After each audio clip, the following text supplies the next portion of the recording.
Voy a hablar voy a definir conceptos y hablar de su etimología. En establecimientos donde se venden productos dentro del ámbito del ocio y también de otros en el ámbito del trabajo y de la electrónica.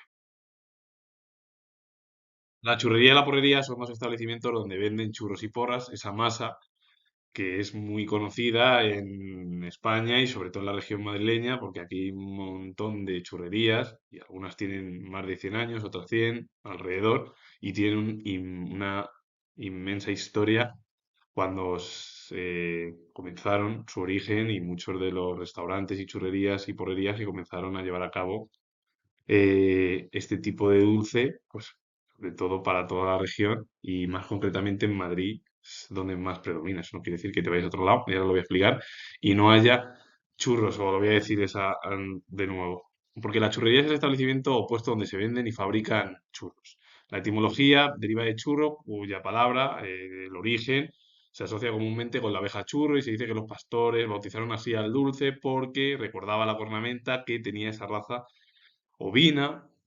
Y a partir de ahí los pastores vienen de ello, de la oveja churro, como pasa con el churro, que es entrelazado al final, porque el churro al final es un círculo, pero que tiene un entrelaz, o se entrecruzan en el último paso, porque según cómo se lleva, al final es como se lleva también la máquina. Eso quiere decir que al final se quedó por la oveja churro, que tenía esa ornamentación, y se ha quedado el dulce. Y los churros y las churrerías, pues son muy importantes en el ocio mañanero, de tardeo y de nocturno, sobre todo cuando te va mucha gente, cuando la juventud, se van y beben, pues eso, van después de las discotecas, se toman todo, al final, pues para rebajar todo ello, bueno, pues se van a las churrerías que abren en torno a las 16 de la mañana, más o menos, y ahí la gente donde disfruta, pero vamos, que la churrería en sí y la porrería son ocios mañaneros. Eso no quiere decir que te las puedas comer en uno y en otro, en cualquier momento del día, de la noche, en verano, cualquier tipo de estación, da igual, o en invierno, o cualquiera. También comentar que es al final un ocio pues, en el que, bueno, que es una costumbre muy madrileña. Eso no quiere decir que si te vas a cualquier región de nuestro país, de España, pues la gente no te va a negar si quieres un desayuno con churros o porras, te lo va a dar. Eso está claro, pero que es más común en Madrid, sí. Claro, churrerías en España hay un montón. La porrería en el contexto gastronómico se usa para los locales que venden este tipo de masa frita más gruesa que el churro, pues es igual. Es un establecimiento puesto donde se venden porras en vez de churros.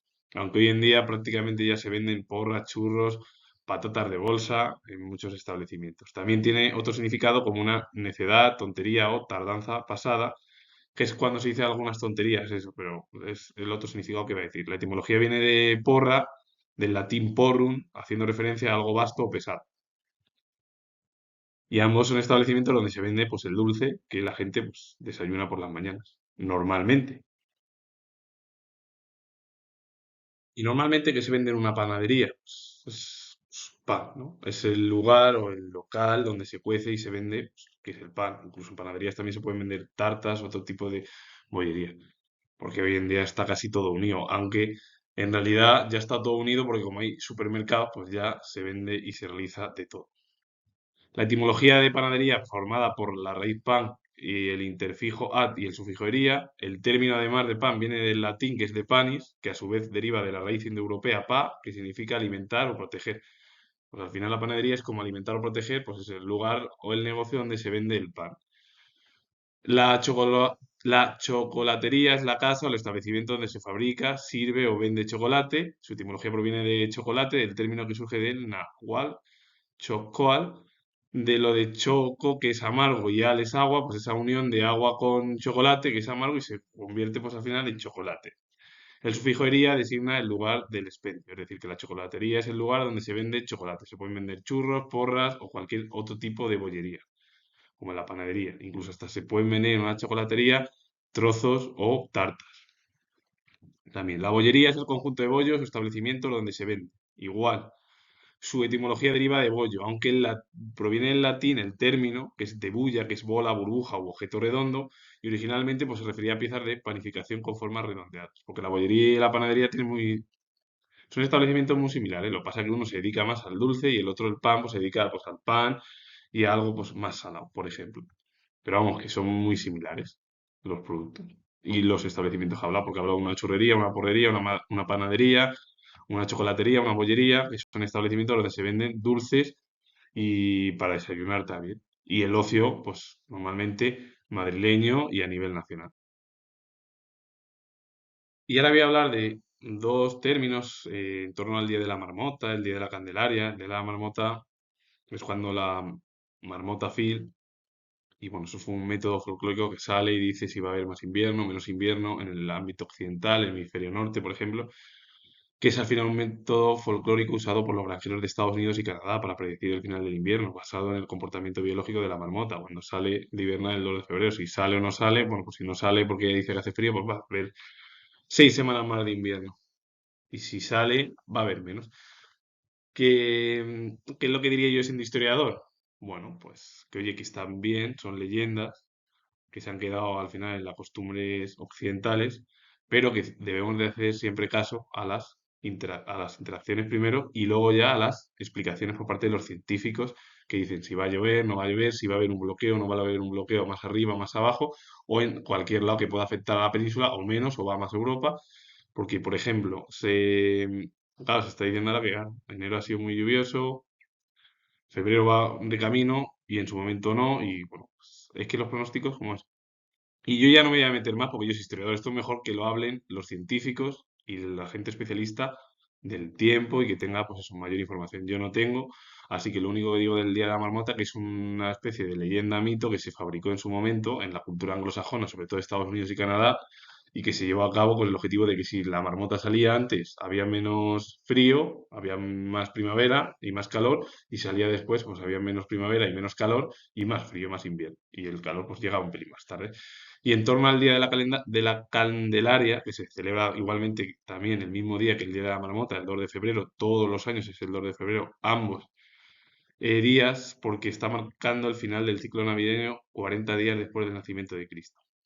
Cristo nació el día 25, como dice la religión, pues han pasado ya pues 40 días. Porque ha pasado un mes, que esto es el mes de enero, y pues la última semana, que es el 24, pues esa semana y media, 10 días, además está muy bien calculado y conmemora pues, dos eventos bíblicos. Por un lado, la purificación de la Virgen María, siguiendo la ley judía, tras el parto, y por el otro, la presentación de Cristo en el templo, donde fue proclamado como la luz de las naciones, origen del nombre de la Candelaria por el uso de las velas, las candelas, y la ley judía, que es el sistema legal y religioso que rige los aspectos de la vida de un judío. Igualmente, el Día de la Candelaria está muy nutrido en el ámbito occidental debido a que la religión ha tenido una mayor eh, penetración en la sociedad, se impuso en su momento, lo comento yo historiador, además es que se impuso en su momento, como pasa hoy en día con el Islam, muy parecido, similares. Y lo que hablan al final es cuando Cristo, lo de la Virgen María, todo esa estructura está basado en las reglas de la religión. Y en España, por ejemplo, en las Islas Canarias, se rinde honor a la Virgen de la Candelaria todos los 2 de febrero en las Islas Canarias. Además, porque es la patrona del archipiélago canario, primeramente, y luego pues, se realizan ahí procesiones, actos civiles, de todo. Y un ejemplo que voy a hablar en México es la fiesta de los tamales. Por tradición, quienes encontraron el muñequito en la rosca de los Reyes el 6 de enero, es decir, en el roscón, deben invitar los tamales y el atole este día. También se acostumbra a vestir figuras del Niño Dios y llevarlas para bendecir a la iglesia. ¿Qué es lo que sucede en España? Sobre todo en la tradición hispana, en España igual que en muchos países que han sido colonias y herencia latina, se lleva a cabo esta tradición. Quien le toca la figura paga lo de también el haba y bueno, todo ello, que al final pues es algo parecido que existe y que se lleva a cabo. Es decir, que el día 6 si te toca eso, pues ahí se lleva a cabo, el día 2 de febrero se tiene que pagar porque te ha tocado el muñequito, que ha salido, por ejemplo, en la rosca o en el roscón, que se conoce, el roscón de Reyes. La ética comercial es la reflexión teórica y el conjunto de principios universales como la justicia, la honestidad y el respeto, que una empresa decide seguir para distinguir lo correcto de lo incorrecto en sus operaciones. La ética comercial ya sabemos que es esa reflexión del ámbito de la teoría que tiene una serie de principios universales. Todos tenemos que tener hay que ser justos, hay que ser honestos, hay que tener respeto y a partir de ahí lo que decide la propia empresa es distinguir cuál es lo bueno, lo malo, lo correcto, lo incorrecto en todas las operaciones que tenga que realizar la propia empresa, que normalmente por quienes están regidas por el ser humano. Entonces, al final son como las decisiones humanas. La moral comercial es la puesta en práctica de esos principios. Si la ética es cómo se tiene que llevar a cabo la producción, la moral es ya la práctica. Uno es la teoría, la otra la práctica y a partir de ahí se manifiestan las costumbres, las normas internas y los comportamientos diarios de una empresa, sociedad considera aceptables. Por ejemplo, la moda de los pantalones anchos que hay ahora en los últimos años, que si se va a volver otra vez a los más ajustados. Luego ya cada cual puede elegir lo que él quiera y lo que le interese. Si a alguien le gusta el estilo del rap, pues no va a seguir la moda de la actualidad porque eso de a pantalones tan ajustados, pues no le gusta. Y a viceversa, y quien quiera seguir la moda, pues va a seguir cambiando. Entonces eso al final es un lío, pero más o menos es lo que pide. Entonces, la ética comercial y la moral comercial, porque al final la moral de ambas se llevan a cabo en en la puesta en práctica, porque la ética es como la teoría, que se explica todo ello y qué beneficios nos tiene y qué podemos hacer como empresa, para intentar que la ciudadanía nos compre y nosotros podamos ingresar más todas las empresas. La moral comercial es cómo quiere la gente que se vea la sociedad. Si uno y otro, el problema es que, claro, como hoy en día la gente sigue y seguimos, es verdad que no es que sigue la gente, no, no. Seguimos en general moda, salvo la gente ya mayor que ya le da lo mismo llevar un pantalón que otro o viceversa. Es decir, normalmente yo he dicho lo del rap porque habrá gente que le gusta la ropa más ancha, a otros menos. Cada uno tiene su propia preferencia o sus gustos. Y más también es porque cada uno debemos de elegir la prenda que mejor nos sienta o mejor más nos gusta, más que nos sienta. El teletrabajo pues, se define como la actividad laboral realizada a distancia fuera de la sede habitual de la empresa mediante el uso de tecnología, de la información y la comunicación. El término etimológico proviene del griego, la etimología de tele, que es lejos a distancia, aunque es un híbrido, porque a su vez también pertenece o proviene del latín vulgar del tripaliare, que deriva de tripalium, que es un instrumento de tortura compuesto por tres palos, que lo que originalmente se asociaba o se asoció en su momento es el esfuerzo laboral con el sufrimiento o la penalidad, porque el trabajo es esfuerzo, penalidad, es sufrimiento, todo. Lo que pasa es que hoy en día el sufrimiento en sí lo vemos nosotros porque queremos conseguir, no es la estructura, sino queremos conseguir todo, no es todo, sino que, oye, queremos conseguir también las mejores condiciones. Eso está claro. Por eso siempre se ha visto el teletrabajo, el trabajo como algo duro, algo de cansancio. Así es en realidad así es la forma y el entendimiento de cómo podríamos entender el propio término. Lo que pasa es que, claro, si ya lo divides como que el tripalium es un instrumento, bueno, lo divides no, lo defines el tripalium como un instrumento de tortura compuesto por tres palos, pues ya normal que al final originalmente se tenga que traducir o de forma literal como diciendo ese sufrimiento, penalidad por un esfuerzo laboral que tenemos que hacer los humanos. Vale. Pasa que hoy en día se ve a través de la historia, de la filosofía y el arte, pues sobre todo más por la mente.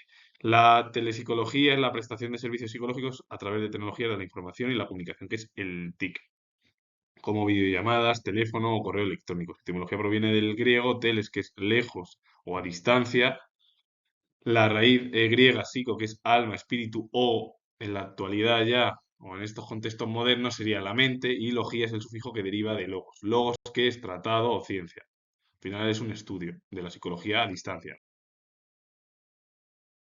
Todo lo que empieza por tele es a distancia, televisión, teléfono, todo. Bueno, todo algunas cosas. Sobre todo las que son a distancia, también en otros términos. El teléfono es el dispositivo diseñado para transmitir sonido a distancia por medio de señales eléctricas o electromagnéticas. La etimología proviene de raíces griegas de tele, porque es del griego, lejos o distante, y fonos, que es sonido o voz. Y el término etimológico literalmente significa voz a distancia. ¿Está claro? Hoy en día son teléfonos, teléfonos móviles, todo. La videollamada es la comunicación simultánea que permite a los participantes verse y oírse en tiempo real mediante dispositivos electrónicos. Cuando se hacen videollamadas es por verse ahí en el instante, es decir, yo quiero verla ahí y llamar, en vez de llamar, que se puede llamar a través de un teléfono o escribir hoy en día, porque hoy en día la gran mayoría de las personas escribimos, sobre todo la juventud. Gente, pues eso, están más estructurados en el ámbito bueno, pues de las redes sociales. La etimología del término videollamada proviene del latín, porque además está compuesta por dos términos, porque viene del latín, que es ver, de vídeo, y llamada en latín que es clamar, entonces gritar o clamar. Entonces hoy en día todo el mundo diríamos, vamos a clamar o gritar a través de una videollamada, a través de un vídeo o de algo que se ve. Pues eso, entonces, ¿qué es clamare? Llamada sería gritar, ¿no? Pues ya para que se quede un poco así, yo lo digo en este vídeo, ya que soy historiador y lo comento, que nada, que el término llamada viene de gritar o clamar y proviene del latín de clamar, que es como clamar a alguien, pues llamarle. Pues estos. El correo electrónico es el sistema que permite el intercambio de mensajes digitales a través de redes de computadores. La etimología, la primera parte de lo y correo, que proviene del occitano, que es correu, que es de corrir o correr, refiriéndose originalmente a la persona que llevaba los mensajes, ya sea a pie o a caballo, como se hacía, y la parte que es de electrónico, que es la segunda palabra, el segundo término, viene del latín, de electrum, que significa ámbar, raíz asociada a la electricidad por las propiedades de este material. Y para hacerlo más cool, más fino y todo ello, con los anglicismos y las formas de francés, también, pues se denominó email, pues hace ya más de 40 años, y se dijo que quedaba más bonito y más cool y más preciso que utilizar correo electrónico. Para mí es verdad que sí, porque es que utilizar hoy en día correo electrónico pues es mucho, es una palabra muy larga, muy pesada, hay que decirlo, y mail, pues bueno, suena mejor. Pero bueno, que yo lo que en mi opinión es no traer tanto anglicismo ni tantas estructuras inglesas o francesas de palabras, como parking, o cualquier otro tipo de palabra en francés, como por ejemplo baguette, que directamente ya, claro, todo el mundo ya decimos la barra fina es la baguette. Pues eso no es una palabra española. Se dijo lo de croissant igual, pues otro ejemplo, que está muy bien, porque está muy bien aprender idiomas, pero lo que no podemos es llevar a cabo la estructura de todo lo de fuera, ¿no? También tenemos que explorar nuestra propia lengua. Yo no digo que esté en contra de los anglicismos o de las palabras británicas y francesas, que son las más influyentes en nuestro país y en el término sobre todo europeo y occidental, sobre todo por la influencia, aparte del español también. Pero lo que yo no quiero es que se impongan como quieren todo, como hoy en día las generaciones futuras que ya hablan de cool, de bonito, de no sé qué, y todo en inglés. Entonces, está muy bien, sí, pero también tenemos que explorar nuestra propia lengua, que es importante, porque el español es una de las lenguas más importantes. Yo no sé si la segunda, solo detrás del inglés o del chino, segunda o tercera, o aunque en la actualidad yo creo que está el inglés por encima de todo, y después el chino mandarín, dicen, y luego la nuestra, pero vamos, yo no sé si la nuestra está todavía por delante del chino. Y el francés está posterior y eso que hay más países que hablan francés. Sobre todo Marruecos y un montón más porque ha habido más colonias, igual que inglés. Que está muy bien aprender idiomas, por ejemplo el inglés, pero para un fin que tengas tú y de estudios y que sí que te quieres mover en el futuro a otros sitios de tu país de origen, pero eso de imponer otras estructuras deberíamos un poco de pensarlo y de tener además estructuras un poco castellanas. Esto es mi opinión, ¿eh? Que yo no estoy diciendo que no haya que decir, no hay que traer todo el inglés, no. Porque aprendiendo inglés en todas las facetas, estudiándolo, escuchándolo todo, viene fenomenal hoy en día, sobre todo el inglés. Electromagnético, relativo a la interacción entre campos eléctricos y magnéticos, fundamentalmente para la transmisión inalámbrica de datos. Su etimología está formada por electro, que es ámbar o electricidad, y magnético, que viene del griego magnes, litos, que es la piedra de magnesia, en referencia a la región donde se hallaron imanes naturales. Pues prácticamente son todo estructuras relacionadas con el ámbito de la electricidad. Con ello finalizo comentar que si historiador, si os ha gustado el vídeo con los establecimientos donde se venden el dulce de churros, porras, bollos, panes, todo, pan de todo, algunos términos en el ámbito de lo actual, de la tecnología y lo moderno, y comento que soy historiador y si os ha parecido interesante este tipo de vídeo, darle a like, suscribiros, comentar, repito de nuevo que soy historiador y nos vemos en el próximo vídeo.